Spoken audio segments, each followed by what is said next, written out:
Moi, mun nimi on Tero Salmensuo. Mä oon tehnyt sosiaalialan hommia noin 15 vuotta. Sosionomi- ja musiikkiterapeuttikoulutukseltani. Ja toimin päihde- ja mielenterveyspuolella. Matkan varrella on tullut aika paljon sellaista byrokratiaa vastaan, joka on valtavan turhauttavaa. Ja mä teen tämän videon nyt avatakseni muutamia juttuja, joista osa saattaa olla aika arkaluontoisia tietyllä tapaa. Ja niihin liittyy aika vaikeitakin kysymyksiä, mutta olen päättänyt kuitenkin avata tämän sanaisen arkkuni ja sanoa tiettyjä asioita suoraan. Ja näistä aiheista pitäisi kyllä käydä sellaista laajempaa kansalaiskeskustelua, että mihin suomalaisten verorahoja oikeasti käytetään. Ensimmäinen epäkohta, josta haluaisin sanoa, niin on sellainen, että jos asiakas on varaton, hän elää toimeentulotuella, ja aika usein tässä asiakasryhmässä on myös luottotiedot mennyt, että saattaa olla useita kymmeniä tuhansia velkaa. Ja asiakkaalla on terveydenhuoltomenoja, hän käy lääkärissä, matkustaa ambulanssilla tai muuta, on joku kuntoutusjakso, katkaisuhoito tai muu tämmöinen. Niin sehän ei myöskään tällaiselle asiakkaalle, joka on varaton, niin se ei ole täysin ilmaista. Et siitä kotiin tupsahtaa sitten lasku. Tuolla tupsahtaa sitten postiluukusta se lasku, että siellä saattaa olla joku terveydenhuoltomeno, ja sun pitäisi maksaa nyt 50 tai vaikka useita satoja 600 euroa jostain katkaisuhoitojaksosta, niin semmoinen omavastuumaksu. Ja koska asiakkaat on hyvin usein varattomia, niin heidän täytyy sitten tähän laskun maksamiseen pyytää toimeentulotukea. Eli heillä on kansaneläkelaitokselta on haettava perustoimeentulotukea. Ja sitten kun heillä on se perustoimeentulotukipäätös voimassa, niin sitten voi yksinkertaisesti toimia niin, että kirjoittaa siihen laskuun, ihan paperilaskuun kirjoittaa kynällä, että tämä lasku maksetaan minun omalle henkilökohtaiselle tilille. Että vaadin, että nämä rahat, tämä muutaman 100 euron terveydenhuoltolasku, niin ne maksetaan minun omalle henkilökohtaiselle tilille. Ja asiakas voi halutessaan sitten yksinkertaisesti pitää nämä rahat. Jos hän päättää ne pitää, eikä ikinä maksa niitä sinne laskuttajalle, jonne ne oikeasti kuuluisi ne rahat, niin siitä ei kyllä käytännössä tunnu kukaan koskaan kyselevän niiden rahojen perään. Et Kela joutuu maksamaan nämä rahat asiakkaan omalle tilille. Ja tällä tapaa tehtailemalla voi saada ihan todella merkittäviä satojen eurojen kuukausittaisia tuloja. Ihan mä en tiedä, mitkä on iso, kuinka suuriksi ne menee, mutta helposti saattaa sinne tonniin saakka tai jotain. Olisi mukava selvittää asiantuntijoiden kanssa, että miten laajasta asiasta on kyse ja minkälaisista summista, mutta ei tästä ole hirveän kauaa, kun mä kävin yhdessä päivätoimintakeskuksessa Helsingissä. On erilaisia päivätoimintakeskuksia, joissa käy vähävaraisia ihmisiä. Siellä on tällaista niin kuin aamupalatoimintaa ja mahdollista tavata lääkäriä ja vaihtaa puhtaita käyttövälineitä, siis injektio, jos IV käyttää vaikka päihteitä. Eli siellä ne on hyvin tarpeellisia paikkoja. Niin tapasin siellä parikin tyyppiä, jotka suorastaan reivasteli tällä asialla. Että miten helppoa tätä suomalaista järjestelmää on kusettaa. Kela joutuu maksamaan nämä rahat asiakkaan omalle tilille, jos hän niin haluaa. Ja järjestelmän mukaan se pitäisi mennä niin, että kun asiakas pyytää näitä rahoja omalle tililleen, niin hänen pitäisi maksaa ne sitten itse sille laskuttajalle, vaikka Helsingin sairaanhoitopiirille. Mutta jos hän ei näin tee ja hänellä on kymmeniä tuhansia eurojen ulosotossa laskut, niin silloinhan ne maksuhuomautukset ja muut tällaiset ukaasit sakkomaksut ja muut, ne menee niiden vanhojen laskujen sekaan, siis joukkoon. Ja mä tiedän hyvin, että vuosikausia voi näin toimia saada niin kuin merkittävää tuloa. Käy katkaisuhoitojaksoilla, käy lekurissa, mutta tulee vaikka katkolta ensimmäisen päivän jälkeen pois. Ja se on siinä mielessä ikävä ilmiö, että jos joku näin tekee, niin hän vie sitten jonkun katkaisuhoitopaikan joltain sellaiselta, joka oikeasti sitä tarvitsee.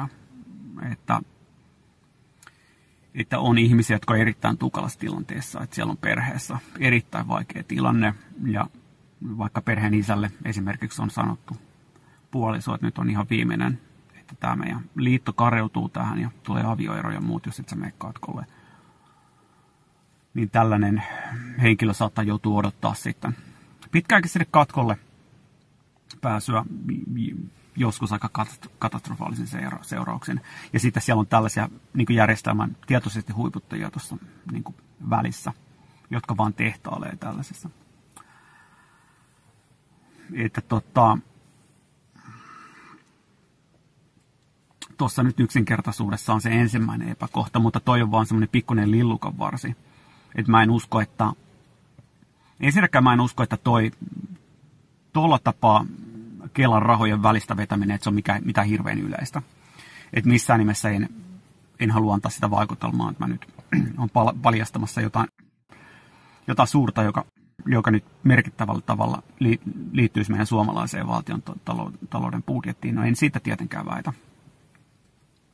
Mutta se on kuitenkin sen verran meitä ammattilaisia häiritsevä yksityiskohta ja niin epäoikeudenmukainen ja väärä tällaisena aikana, milloin tehdään suuria leikkauksia sosiaaliturvaa ja ihmiset on tukalassa tilanteessa.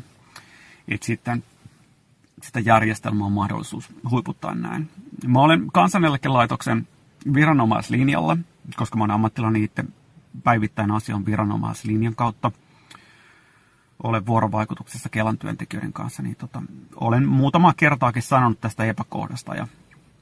Ja he on kyllä sanonut suoraan, että he kyllä uskoo, että näin varmasti onkin. Miten selität, että tietty pieni joukko tätä hyväksi käyttää tätä järjestelmää. Palautteen kautta mulle kerran soitti semmoinen Kelan asiantuntija ja niin kuin vastasi siihen mun palautteeseen. Niin hän sanoi, että Kela lähtee siitä lähtökohdasta, että asiakas on lähtökohtaisesti asiakkaat on rehellisiä, niin kuin suurin osa onkin, sitä ei voi väittää. Että sit jos tulee tietoon, että joku asiakas näin niin kuin tavallaan törkeästi hyväksi käyttää tätä järjestelmää, että vetää nämä sairaanhoitopiirille kuuluvat rahat omalle tilille ja käyttää ne itse johonkin muuhun, niin tällaiselle ihmiselle pitäisi hankkia edunvalvontaa, että se oli niin kuin Kelan linjaus, mutta se asia on edunvalvonnan hankkiminen ihmiselle vasten tahtoa on ihan äärimmäisen hankalaa. Sen nyt voin sanoa, että se on hyvin, hyvin haastava prosessi. Ja ylipäätänsä edunvalvonta, mä uskon, että se on valtavan tarpeellinen niille, jotka sitä tarvii, mutta sitten kyllä, että on ihmisiä, jotka on sairaita ja ne tarvii. Mutta sitten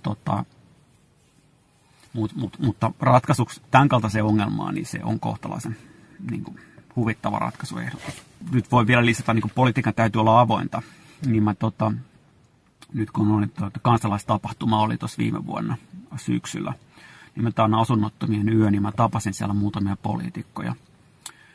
Ja heille terveiset tästä Daniel Sazonov ja sitten hänen erityisavustajansa Emil Nuuttila. Ja mä aika perusteellisesti avasin sitten niin kuin jälkeenpäin heidän kanssa niin kuin yhteistyössä sitten avasin tätä ongelmaa ja sitten muuta, mistä tein sitten jatkovideon. Mutta avasin tätä, niin mulle kerrottiin, että olisi tarkoitus viedä johonkin työryhmään tämäkin epäkohta, että jos siihen pystyttäisiin jotenkin puuttumaan. Mutta se voi olla tietysti, että kyseessä täytyy olla sitten jotain tällaisia niin kuin lainsäädännöllisiä muutoksia, en tiedä. mutta käytännön tasolla mä tiedän, että tälläkin hetkellä mä olen näissä päivätoimintakeskuksissa tavannut ihmisiä, jotka ihan avoimesti puhuu tästä, miten helppoa toi järjestelmän huiputtaminen on. Mutta siis alleviivaan, että mä oon tehnyt 15 vuotta näitä hommia ja oikeastaan vasta viime vuosina on tullut tietoiseksi tuosta tämän järjestelmän niin kuin näin helposta huiputtamisesta ja siitä, että tietyt asiakkaat tekee sitä niin määrätietoisesti. Mutta silti mulla on fiilis ihan semmoinen mututuntuma, ettei se ole mitään ihan hirveän yleistä, mutta ehdottomasti suurin osa niin kuin toimii rehellisesti. Se on mun käsitys. Mutta että sellaisia pitäisi kuitenkin olla mun mielestä Kelalle pitäisi antaa niin kuin laajempia valtuuksia. Tai siten, että ne jollain tapaa saisi seurata jotain tällaista sitä laskutuspuolta, että käyttääkö. Tai että ne saisi vähintään jotenkin seuloa sitä, että jos siellä on sellaisia, että miten asiakas niin kuin maksaa ne hänelle toimeentulotukena myönnetyt varat. Että miten hän käyttää ne, maksaako hän niillä oikeasti terveydenhuoltomenoja, mihin ne rahat on tarkoitettu, jos hän hakee perustoimeentulotukea terveydenhuoltomenoon, vaikka lääkärilaskuun. Että maksaako. Tai pitäisi olla joku järjestelmä, mistä tavallaan, mikä tavallaan niin kuin huomauttaisi, jos jollekin yksilölle kertyy hirveästi maksamattomia laskuja, että se tieto jotenkin sen Kelan järjestelmään pomppaisi. Tämä olisi mun oma henkilökohtainen mielipide. Mutta niin kuin, tästä pitäisi käydä meidän niin kuin ruohonjuuritasolla niin kuin työskentelevien työntekijöiden ja sitten päättävien tahojen, lainsäätäjien ja muiden, niin pitäisi jotenkin käydä niin kuin parempaa vuorovaikutusta, että